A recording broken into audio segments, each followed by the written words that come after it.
माननीय मुख्यमंत्री टिहरी में एशियाई चैंपियनशिप एवं ओलंपिक क्वालिफाइंग 2022-23 के अंतर्गत टिहरी वाटर स्पोर्ट्स कप के शुभारंभ कार्यक्रम में पहुंचे मुख्यमंत्री धामी ने क्या कहा, आइए देखते हैं। भारत माता की, भारत माता की। आज टीएसडीसी द्वारा आयोजित टिहरी वाटर स्पोर्ट्स कप के इस शुभारंभ अवसर पर भाइयों बहनों, देवभूमि उत्तराखंड के लिए ये बहुत ही गर्व का विषय है कि टिहरी झील में पहली बार राष्ट्रीय स्तर की इस खेल प्रतियोगिता का आयोजन हो रहा है। निश्चित रूप से इस खेल प्रतियोगिता के आयोजन से जहां पूरे भारतवर्ष के खिलाड़ियों को टिहरी आने का अवसर मिला है, इसको देखने का अवसर मिला है, वही खेल प्रतियोगिताओं, खेल प्रतिभाओं को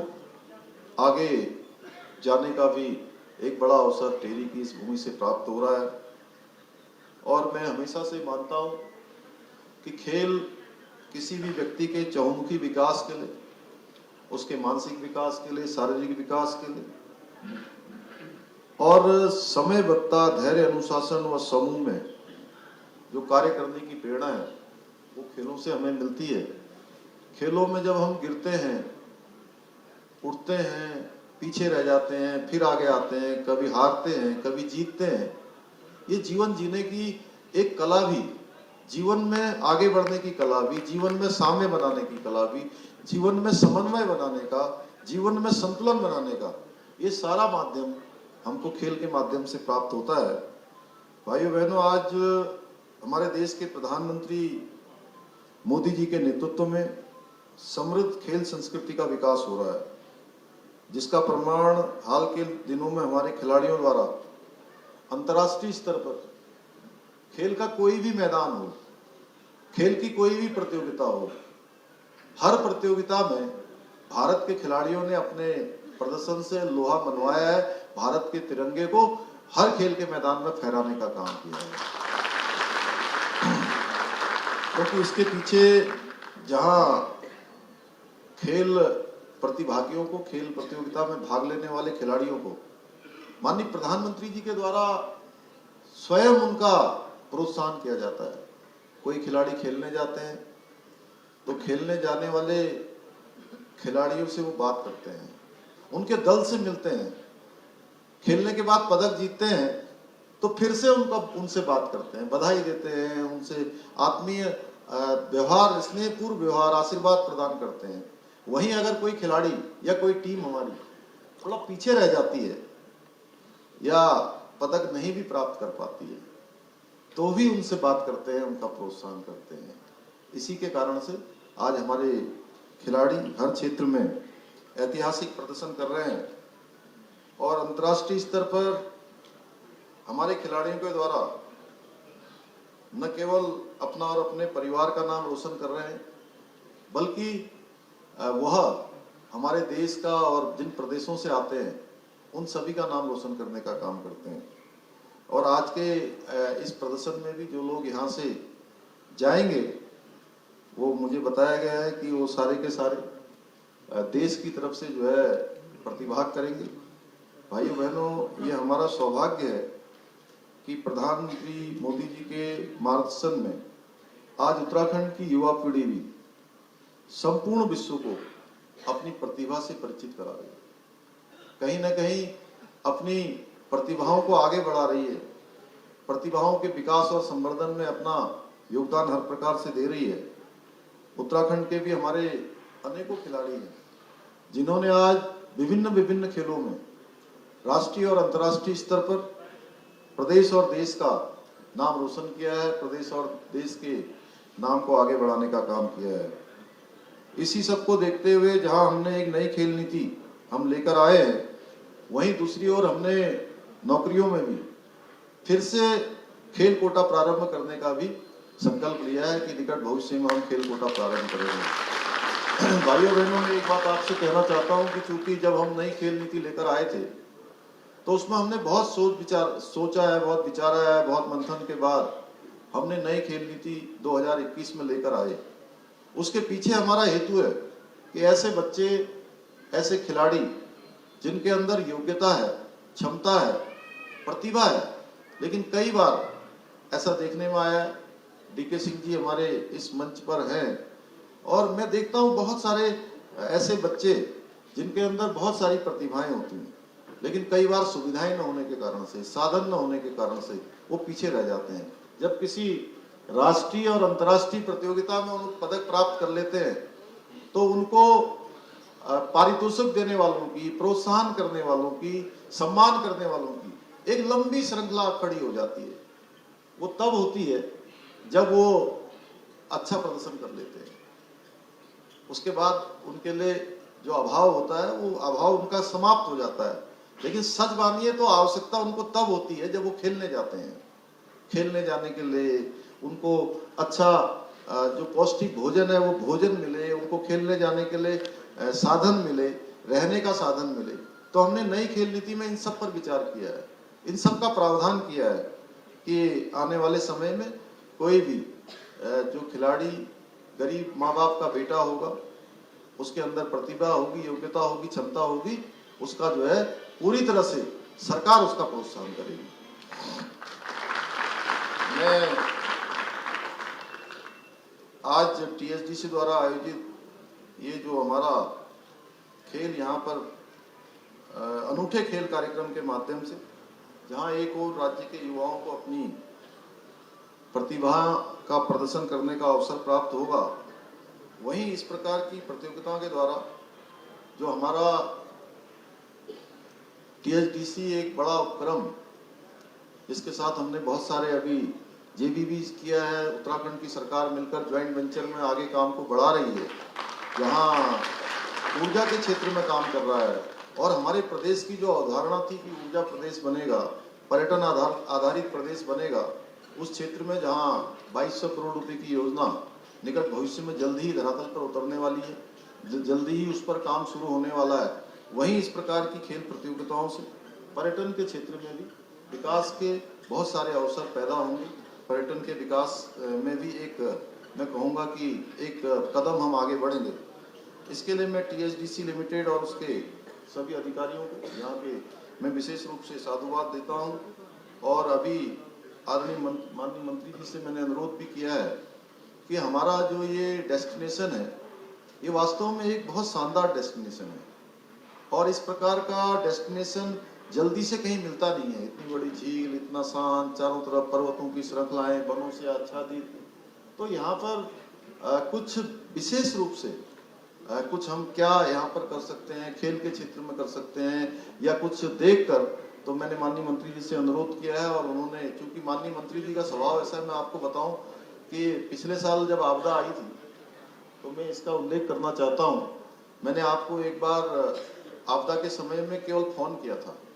मैंने कहा भाई साहब हमारे यहाँ बहुत आपदा आ गई है, तो मैं चाहता हूँ कि आप कुछ हमारा यहाँ राज्य के लिए सहयोग करवा दीजिए, जिससे कि आपदाग्रस्त क्षेत्रों में हम कुछ काम कर पाएं। तो माननीय मंत्री जी ने तत्काल 11 करोड़ रुपए की धनराशि हमको जो है राज्य सरकार को भिजवाई थी। इससे बहुत सारे काम आपदा के समय में हमारे यहाँ पर संचालित हुए थे। बहुत सारे लोगों को हम सहायता दे पाए थे, उनके घरों को बना पाए थे, जो आपदा में नुकसान हुआ था कुछ उसकी भरपाई कर पाए थे। तो माननीय मंत्री जी से आज भी जब मैंने इस बारे में उल्लेख किया तो उन्होंने मुझे आश्वस्त किया है कि वो अपने विभाग के अधिकारियों को इस दिशा में काम करने के लिए कहेंगे, और जो भी एक अच्छा यहाँ पर उपक्रम हो सकता है जिससे कि आने वाले समय में टिहरी एक हमारा जो है विश्व प्रसिद्ध स्थान बने, विश्व प्रसिद्ध स्थान बने। उसके लिए जहाँ हमारी राज्य सरकार काम करेगी, हम काम कर रहे हैं। माननीय प्रधानमंत्री जी का ऐसे टिहरी जैसे स्थान के लिए विशेष रूप से उनका पहले से ही फोकस है, पहले से उनका मानना है कि इन स्थानों का विकास होना चाहिए। तो आज माननीय मंत्री जी ने भी इस दिशा में हमको आश्वस्त किया है, मैं उनका बहुत धन्यवाद करता हूं। और आज ये वाटर स्पोर्ट्स का जो खेल अत्यंत रोमांचक खेल है। मैंने तो पिछले दिनों जो गुलर भोज में जो प्रतियोगिता हुई थी, उस प्रतियोगिता के भी मैं समापन अवसर पर मैं पहुंचा था। मैंने देखा है, चूंकि ये खेल तो मैंने कभी नहीं खेला, ये वाला खेल मैंने कभी नहीं खेला है, लेकिन मैं वो काली नदी और शारदा नदी के किनारे, काली नदी के किनारे में पैदा हुआ और शारदा के किनारे रहकर बड़ा हुआ, इसलिए मैंने भाई साहब गोता लगाना बहुत सीखा है। तमाम प्रकार के जो है वो बचपन में, वो हम लोग छोटे थे जब, तो केले के जो केला होता है, केले के वो उसको काट लेते थे और केले को बहुत ऊपर से डालते थे, जैसे 3 किलोमीटर आगे से डाला, और चौथी में, 5वीं में और 6ठी में जब पढ़ते थे, विष्णु जी आपने नहीं किया होगा ऐसा, क्योंकि हम लोग गाँव में पढ़े हैं, तो वो केले के खूब सारे जो होते हैं ना, वो केला तैरता रहता है, तो उसके ऊपर बैठ के जो है काफी दूर तक 2-2, 3-3 किलोमीटर तक जो है नदी में हम लोग ऐसे तैरते रहते थे। और स्कूल से जैसे ही आते थे गर्मियों के दिनों में, मई में, जून में, जैसे ही 12 बजे, 12:30 बजे छुट्टी होती थी, और छुट्टी होते ही सारा अपना बस्ता वस्ता रखा घर में और कपड़े उतारे, सीधे गोता मारा, और जो है आधे घंटे तक गोता मार के उसी में तैरते रहते थे। और तैरने के बाद जैसे ही ठंडा हो जाता था फिर आधे घंटे तक जो है गर्मी में बैठे रहते थे, और जब गर्म हो जाता था फिर गोता मारते थे। ये काम जो है 4:30-5 बजे तक निरंतर 5 घंटे तक करते रहते थे। इसलिए मैं इतना ही कह सकता हूँ कि बचपन में ये इस प्रकार के कर्तव्य करने का शौक रहा है। भाइयों बहनों, आज इस खेल के आयोजन से न केवल राष्ट्रीय स्तर पर टिहरी झील की एक नई पहचान मिलेगी, बल्कि वाटर स्पोर्ट्स में भारत का प्रतिनिधित्व करने वाले हमारे देश और प्रदेश के युवाओं में भी एक नए उत्साह और नई ऊर्जा का संचार आज के इस कार्यक्रम से होगा। यह भी मुझे बताया गया है कि विजेता खिलाड़ी अंतर्राष्ट्रीय स्तर पर यहाँ से भारत का प्रतिनिधित्व करेंगे। इस बात से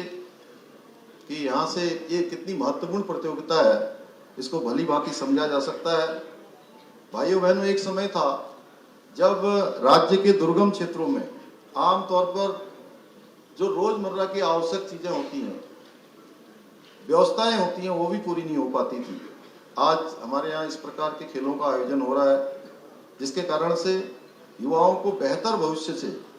पहले के समय में वंचित रहना पड़ता था, बहुत परेशानियों का सामना करना पड़ता था। इस प्रकार के साधन और संसाधन नहीं थे। आज लेकिन माननीय प्रधानमंत्री मोदी जी के मार्गदर्शन में उत्तराखंड की जो सरकार है, आपकी सरकार, राज्य के सर्वांगीण विकास के लिए निरंतर कार्य कर रही है, लगातार प्रयास कर रही है। राज्य को श्रेष्ठ राज्यों में शामिल करना, ऊर्जा के क्षेत्र में हमारी अपार संभावनाएं, पर्यटन के क्षेत्र में हमारी अपार संभावनाएं, खेल के क्षेत्र में हमारे यहाँ पर हमारे खिलाड़ी, उनके अंदर प्रतिभाएं, क्षमताएं अपार रूप से हैं। उन सभी क्षेत्रों में हम आगे बढ़ें और निकट भविष्य में हम हिंदुस्तान के श्रेष्ठ राज्यों में हमारा भी नाम हो, अगली पंक्ति में हम सब लोग हो, अग्रणी पंक्ति में हमारा नाम हो। उसके लिए हम सबको काम करना है। जहाँ सरकार काम कर रही है, हमारी सोच का परिणाम है कि वर्तमान में टिहरी पर्यटन के विकास के लिए अनेक योजनाओं का यहाँ पर उनका क्रियान्वयन हो रहा है, उनको आगे बढ़ाया जा रहा है, नीचे प्रस्तावित किया जा रहा है। भाइयों बहनों, टिहरी झील को अंतर्राष्ट्रीय स्तर पर पर्यटन का केंद्र बनाने का कार्य हम बहुत तीव्र गति से कर रहे हैं। जल्दी ही, चूंकि ये भारत के मानचित्र में एक बड़े पर्यटन केंद्र के रूप में डेवलप होगा। मुझे पूरा विश्वास है कि आगामी समय में देश दुनिया के पर्यटकों के लिए ये बहुत बड़ा आकर्षण का केंद्र बनेगा। आज टीएचडीसी लिमिटेड द्वारा जहां एक और राज्य को विद्युत आपूर्ति में आत्मनिर्भर बनाने हेतु कार्य किया जा रहा है, वहीं इस प्रकार की प्रतियोगिताओं के आयोजन से अपने जो सामाजिक दायित्व होता है, बहुत सारे संस्थान होते हैं, बहुत सारे बड़े बड़े संस्थान होते हैं। मैं उन संस्थानों में लगातार जाता हूँ भाई साहब, अनुभव में करता हूँ कि कुछ संस्थान केवल वो अपना ही प्रचार प्रसार करते हैं, केवल अपने काम तक ही सीमित होते हैं। लेकिन टीएचडीसी जो आपके मार्गदर्शन में काम कर रहा है, वह एक काम यह भी कर रहा है कि अपने सामाजिक जो उत्तरदायित्व हैं, इस प्रकार के उन कामों को भी कर रहा है। कुछ छोटी मोटी हमारी कुछ यहाँ की समस्याएं हैं, उन समस्याओं को हम लोगों ने आपको अवगत करा दिया है। और आपका मैं धन्यवाद करता हूँ कि बीच में जो यहाँ के आने जाने के लिए आपने कहा है 1 घंटे का समय बढ़ा दिया जाएगा, और इसके साथ साथ जो लोकल के लोग होंगे उनके लिए निश्चित रूप से यहाँ पर उनको प्राथमिकता दी जाएगी। हर प्रकार से टीएचडीसी और हम सब लोग मिलकर जहाँ एक क्षेत्र में सामाजिक दायित्वों का टीएचडीसी निर्वाह कर रहा है, वहीं जो हमारे कुछ और दायित्व हैं, उन दायित्वों को भी आगे बढ़ाने का काम करेगा। मैं इस प्रकार की अपेक्षा करता हूँ। एक बार पुनः मैं इस खेल आयोजन में प्रतिभाग करने वाले सभी खिलाड़ियों को, जो अन्य प्रदेशों से आए हैं, देश भर से आए हैं, उन सभी को बहुत शुभकामनाएं देता हूं और बाबा केदार से आपके उज्जवल भविष्य की कामना करते हुए मैं अपनी वाणी को विराम देता हूं। बहुत बहुत धन्यवाद। जय हिंद, जय भारत, जय उत्तराखंड।